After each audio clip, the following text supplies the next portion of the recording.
प्रिय ईश्वर लोक मैंने आसतु आम माने जानिबा गछ एवं तार फल विषय जे केहु प्रकार लोक भल लोक आ केहु प्रकार लोक माने मंद लोक आ माने संपूर्ण माध्यम रे धरा पाइबा। आसतु आमर पी सलमान चैनल को समस्त को स्वागत। आज आलोचना को आम माने आगक जीवा पूर्व जदि आपण माने आम चैनल को नुआ करि आसिछंती ताहेले सब्सक्राइब करि नियंतु।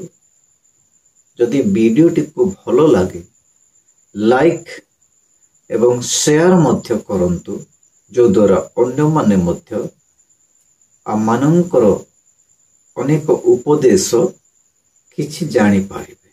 आसंतु आम माने वीडियो टीर टॉपिक ऊपर को जिबा। आपण माने वीडियो टी को शेष पर्यंत देखिले समस्त विषय आपण माने जानि पारिबे। प्रिय ईश्वर लोक माने आसंतु आम माने जानिबा गछ एवं तार फल विषय। केहु प्रकार गछ केहु प्रकार फल दिए। भल गछरे मंद फल फली पारे नाही, मंद गछरे भल फल फली पारे नाही।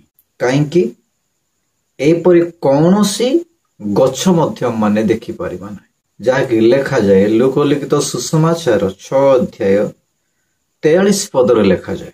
कारण एपरि कौनसी भल गछ नाही जहाकि मंद फल फले, अन्य पक्षरे एपरि कौनसी मंद गछ नाही जहाकि भल फल फले। 44 पदरे लेखा जाए कारण प्रत्येक गछ निजर फल द्वारा चिन्हा जाए।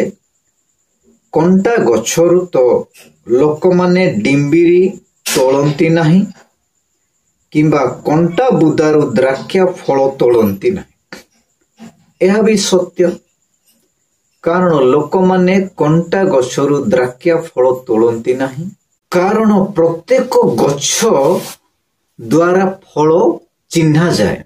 कंटा गछरु लोक माने डिंबिरी तोलंती नाही किंबा कंटा बुदारु द्राक्षा फल तोलंती नाही।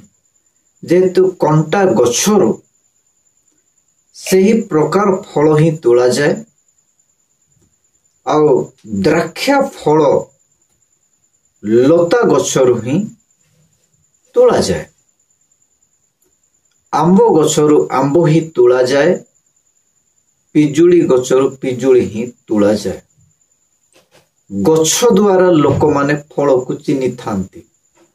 एही फल केहु ठारु आसीछि, आंबो गछरु ना खजुरी गछरु ता संपूर्ण आम माने मध्य जानिछु। जदि आम माने लोकन को देखाइबा आम माने वास्तव रे ए जगत रे मध्य आम माने देखि आसुछु जहा ए सृष्टि हेछि गछलता मानंकरे मध्य जेउ वृक्षटी किबा लक्षण देखिले रोगणा भली दिसु थाए सेही गछरु केवल रोगणा फल ही आम माने तोड़ी था। किंतु जेउ वृक्ष भल सतेज परि दिसि थाए सेही वृक्ष ठारु उत्तम फल ही आम माने तोड़ी था। साधारण आम माने जदि धरि नेबा गोटे भंडा गछ यदि भल अच्छी सतेज अच्छी भल फल ही देव आ भल फल ही टेस्ट। आउ जदि गछटे तार पत्रर सचेत नाही ताहेले से फल मध्य सेही प्रकार फल आसे ताहा आम माने खाइबाकू सिजेइले मध्य सेही प्रकार ही रोगणा ही लागि थाए, खाइबाकू भल लागि न थाए। सेही प्रकार गछ द्वारा फल को चिन्हा जाए। सेही परि आम मानक मध्य लेखा जाए 45 पदरे लेखा जाए जाकि लोकलिखित सुसमाचार 6 अध्याय 45 पदरे प्रकार लेखा जाए। उत्तम लोक आपना हृदय रूप उत्तम भंडारु उत्तम पदार्थ बाहर करे, पुणी मंद लोक मंद भंडारु मंद पदार्थ बाहर करे। कारण हृदयर पूर्णतारु मुख कथा। मनुष्य विषय 45 पदरे सीधा स्वरूप लेखा। उत्तम लोक आपणा हृदयरु उत्तम भंडाररु उत्तम पदार्थ ही ए वृक्ष ए गछलता मनुष्य को तुलना करा जायछि। मनुष्य ए प्रकार माने मनुष्य हृदय कि प्रकार निज भंडाररु बाहरुछि माने केहु प्रकार अर्थ केहु प्रकार भाव बाहरुछि से विषय एटे हम मन को देखिबा पाउछ।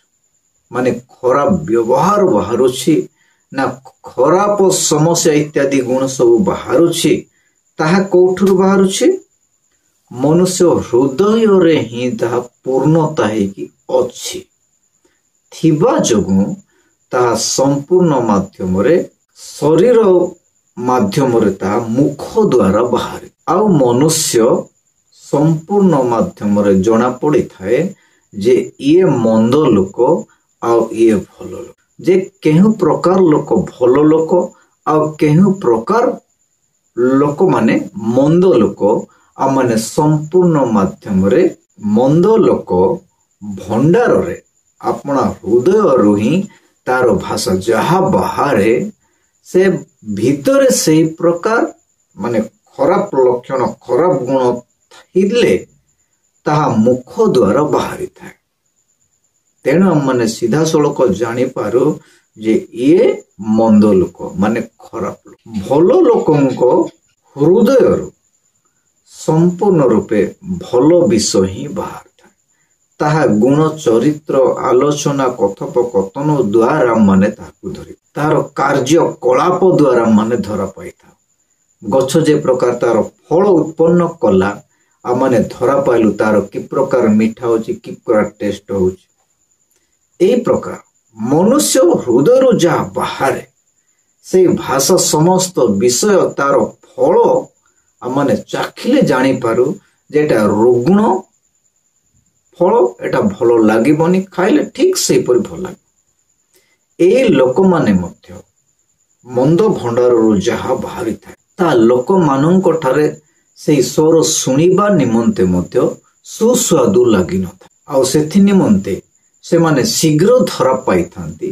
जे ए लोक माने मंद लोक बोले किंतु जेहल भल लोक मानंक ठारे तांकर कथा भाषा जो तांको हृदय रु बाहर फल जार कि से फलंती से समस्त फल को लोक माने देखंती नाई एही लोक बहुत भल लोक ठीक लोक बोली घोषणा करे सही प्रकार भल गछर फल आ मंद गछर फल आम माने चिनि पारिबा। प्रिय बंधु माने सेथि निमंते आम्भे माने मध्य जानी पारू एही प्रकार लोक माने मंद लोक माने एही प्रकार लोक माने भल लोक।